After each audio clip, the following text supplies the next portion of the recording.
Well, there's clearly been some important breakdowns. The U.S.-China trade and investment relationship is never going to be what it was 10 years ago. Dynamic, with confidence, with the mutual investments in both directions. I think that period is over. Clearly, the Europe-Russia linkages are damaged, perhaps to the point of no return in our generation. That's very significant. Europe is the big loser in that breakup.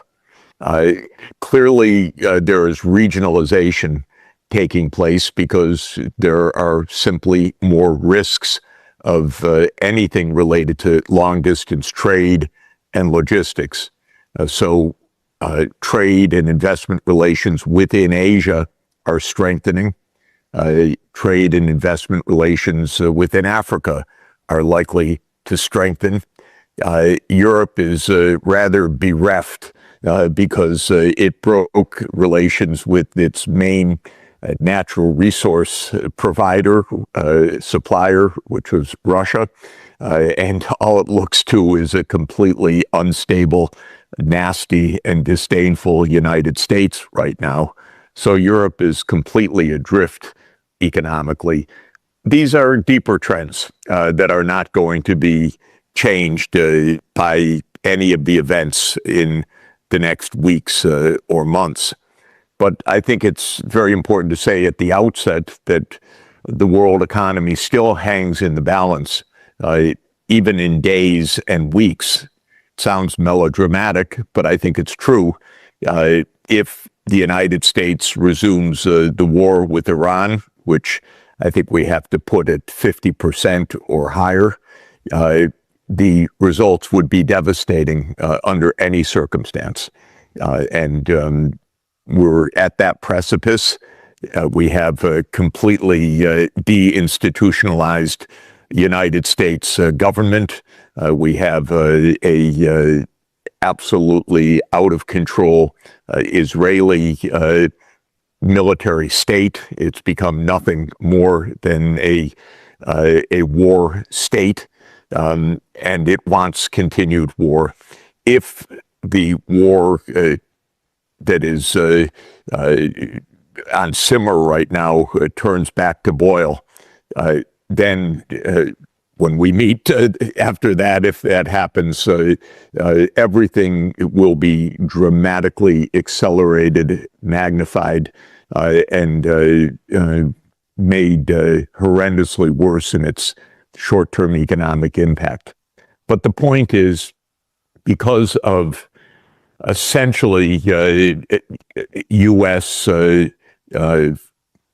efforts to somehow maintain a kind of preeminence that the U.S. No longer has, but the attempt to maintain it through regime change and war operations, the breakup of what was an integrated world economy is real and unlikely to return anytime soon. I should add that the very nature of the digital economy, the interpenetration of bytes in the digital economy means that the United States, from a military and security point of view, is determined to create a U.S.-centered part of the world that is separate from China's. And that also means that by nature of the technologies, the U.S. is going to break the trading system in one way or another for many years to come. And that's not just Trump's petulance. That will be a national security perspective in the United States that's widely shared in Washington. So we're in a fragmented world. But I think the fragmentation leaves Europe really outside of everything.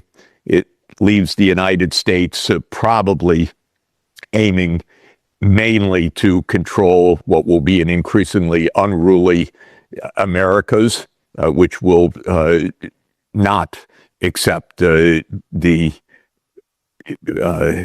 increased U.S. Dominance that the U.S. is trying to impose right now. And I think Asia will become increasingly integrated, and the winner of all of this will be Asia. Yeah, I agree. It seems that, well, at least Europe will be the big loser here. My concern always after the Cold War was that with NATO expansion, we redivided the continent, which makes Europe weaker in terms of security, economics, also politics. And now we see this manifest itself as some mass hysteria and very rational war enthusiasm. So, the Europe cut itself off from Russia.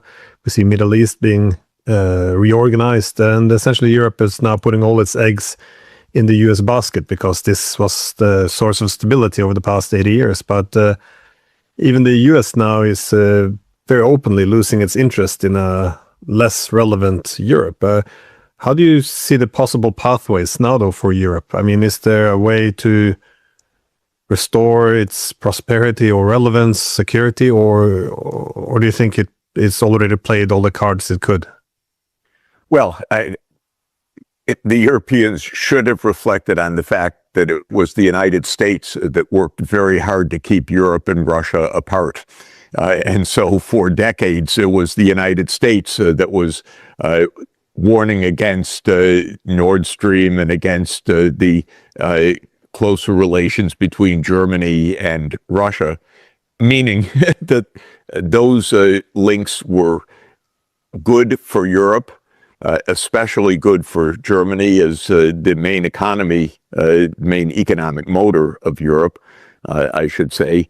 And the United States viewed that as a risk to America's own preeminence and its own political sway in Europe. So Europe should have noticed that they had the leverage, but Europe played along completely with the U.S. It became enamored of the idea that we will expand into Central and Eastern Europe. I liked that idea, but I did not like the idea of building a new wall to exclude Russia. This is an absolutely absurd idea from Europe's point of view. Europe should reverse this. This is geography. They will wake up, somebody will look at a map again and ask, how did we bring this about on ourselves? This is really complete self-harm. But if you look at the current leadership, of course, it's not going to happen with people like van der Leyen or Kaja Kallas or Merz or Starmer, God forbid. Maybe the British will never come to this idea. But the point is that the European political leadership has bought into a completely failed economic and geopolitical strategy, and now is a failed political class.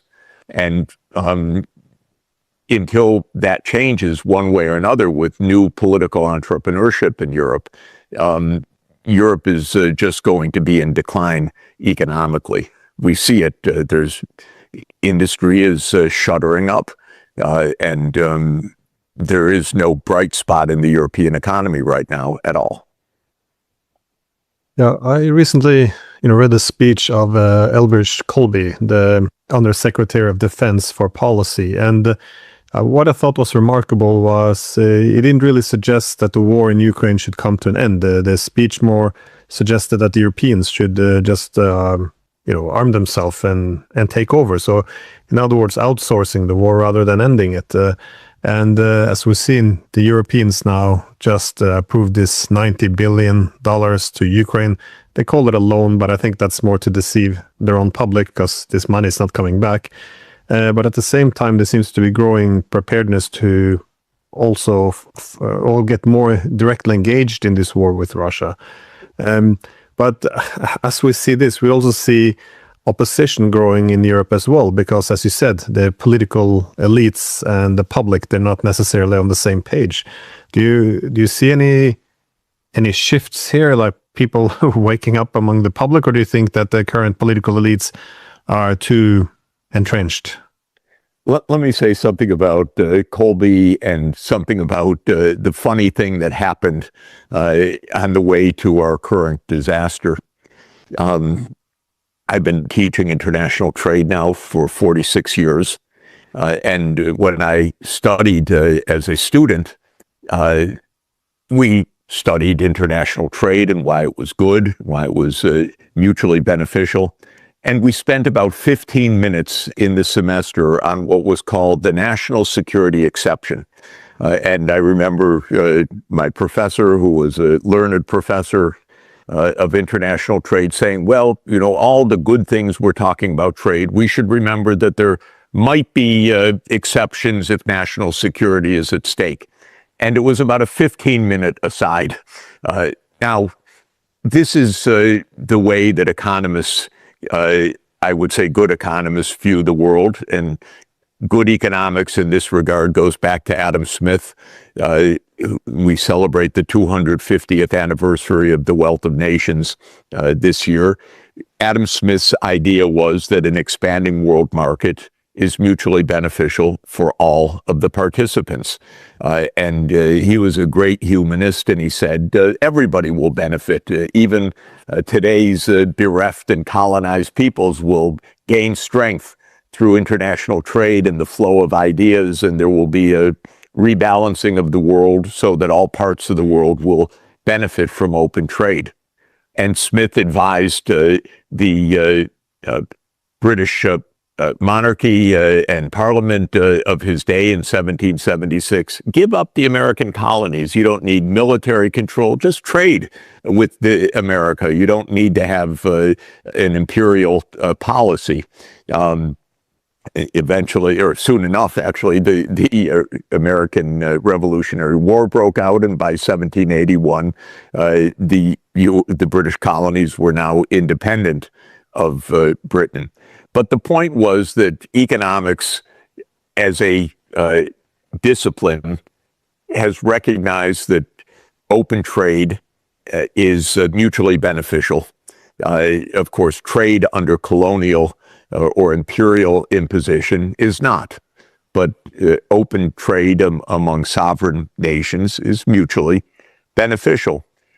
What happened in the United States is that as the U.S. lost its nerve with the rise of China in particular, but more generally with the catching up of many countries so that the U.S. dominance or share of the world economy was going down, was that economics was taken over, I have to say, by the international relations people who view the world not as win-win, but as win-lose.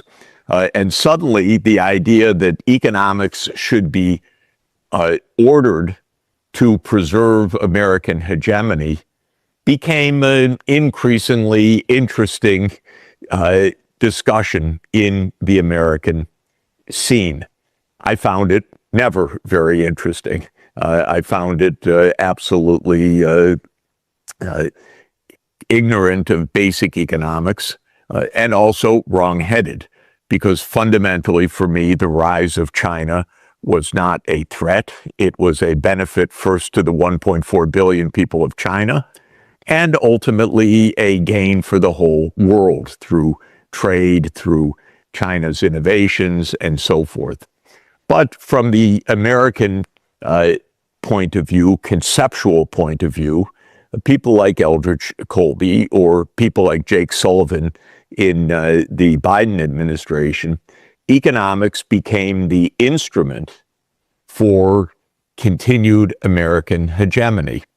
And the last 20 years has been spent on honing the instruments of economic warfare, that we should think about trade and the flow of technology, mainly from a military and geopolitical point of view, not from an economic point of view.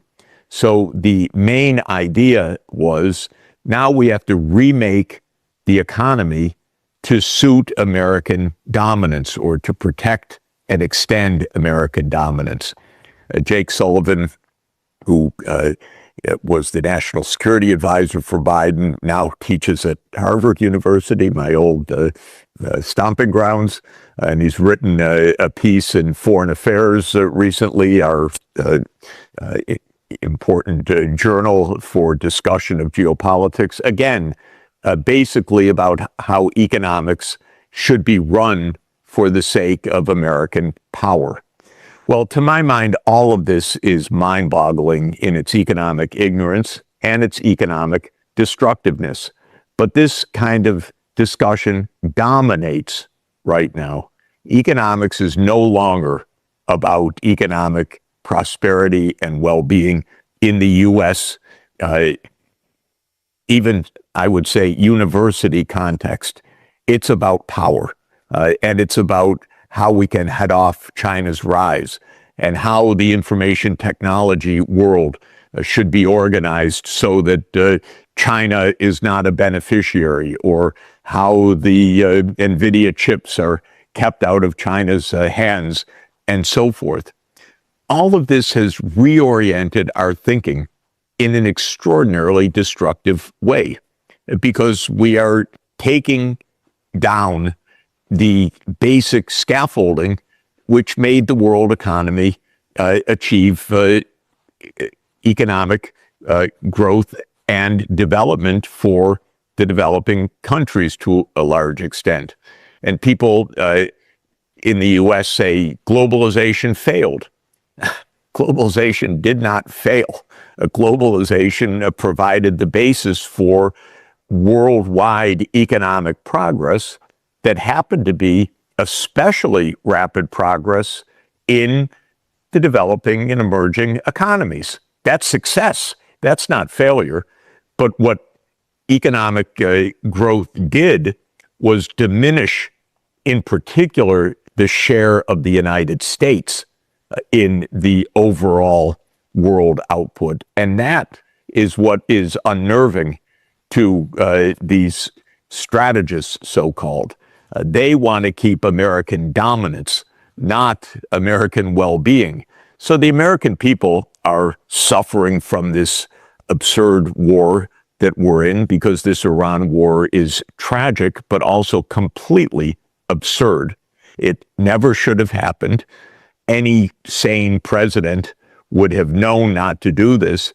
Trump brags, in fact, that since 1979, all the presidents of the United States refused this war, but I did it, which is a testimony to his complete lack of understanding and insight, not a tribute to his bravery. It's a tribute to his impulsivity, his recklessness, his absence of process, his ignorance, not to any prize that he has.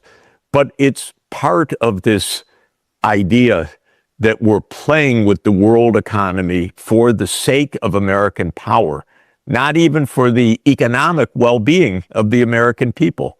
So, Glenn, as you said, everywhere in Europe, the public is disgusted, and they're going to be more disgusted in the coming months because their living standards are going to go down further. They're disgusted in the United States. Trump's approval ratings are plumbing new depths each month now. He's down to 34% approval rating, and I think it's 62% disapproval rating, and a couple percent don't know, a few percent don't know. But this is happening all over the so-called Western world, which has turned economics into a weapon aimed at Russia and at China, rather than as an instrument for well-being that might actually help Russia and China, as well as helping ourselves. So this is basically what's happened. And that's why it doesn't surprise me that Mr. Colby in the Pentagon would view an ongoing war as a good thing. Because from their point of view, they're not looking at what's good for the American people. They're looking at the question of what is good for this conceptual idea of American dominance.